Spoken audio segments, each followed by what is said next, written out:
Hey guys, it's Billy7766, or, well, no, it's not, it's To The Mattresses, that's who I'm known as now. For those of you that have never seen me before, hi, I'm Billy.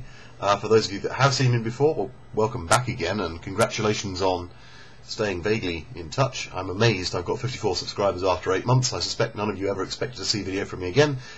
Here I am. I'm not really recording this because there's some momentous occurrence happening in the world. I'm recording this because I felt it was time to record something and put it up. If only because it would massage my ego a little more and make me feel better about life. Also, I'm on holiday next week at last, so I've got a little bit of time. I'm going to go fishing, hurrah! And so I thought it might be nice to put something up. But also, in the background of this, there's quite a lot of things which are going on at the moment in the UK, in politics, which are interesting to me. Not least of which is Gordon Brown's total implosion and the Conservative sudden surge of excitement and control. There's a very interesting thing going on in British politics at the moment. The Conservative Party's tactics appear to be an attempt to bore people into submission, by which I mean the Labour Party's lost, I think it's half its members since 1997, something like that, and it's completely abandoned its core principles. And so the Conservative Party has been benefiting from this, as has, for example, the BNP and the Green Party. That's an interesting and a little bit frightening phenomenon, that the majority of people in this country no longer have a party which they can associate with when they want to talk about ideas and politics. Because at the end of the day, politics controls most of what we do. And it reflects along these lines when you come to have another piece of legislation which is going through British Parliament at the moment, which is associated with review of abortion rules.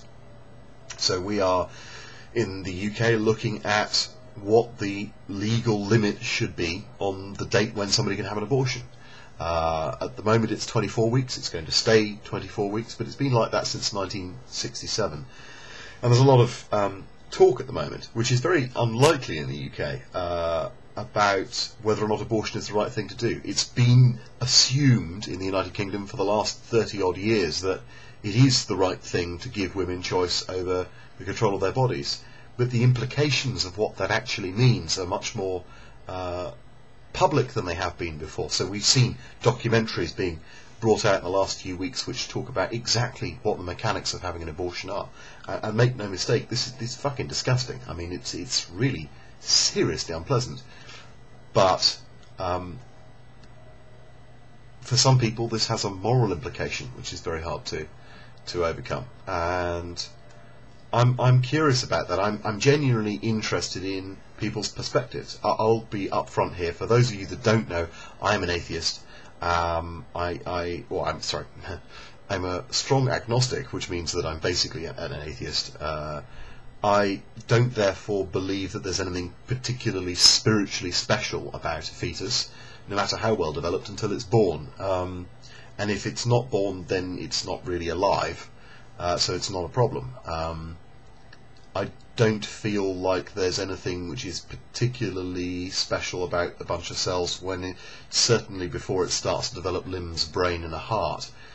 But at some point those things do happen, and it certainly has a heartbeat and brain function at the age of 24 weeks.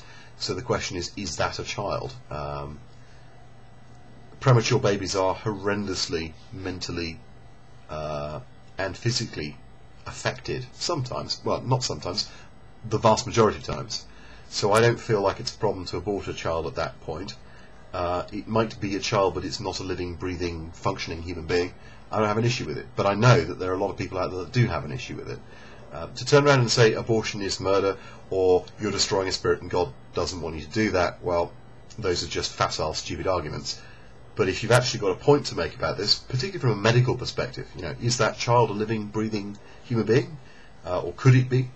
I'd be fascinated to know, because I think it's an interesting debate, and I'll be honest, my argument drops down on the side of I think that probably isn't right. I think the age restriction should be tightened. I think 18 weeks possibly is a sensible position to take.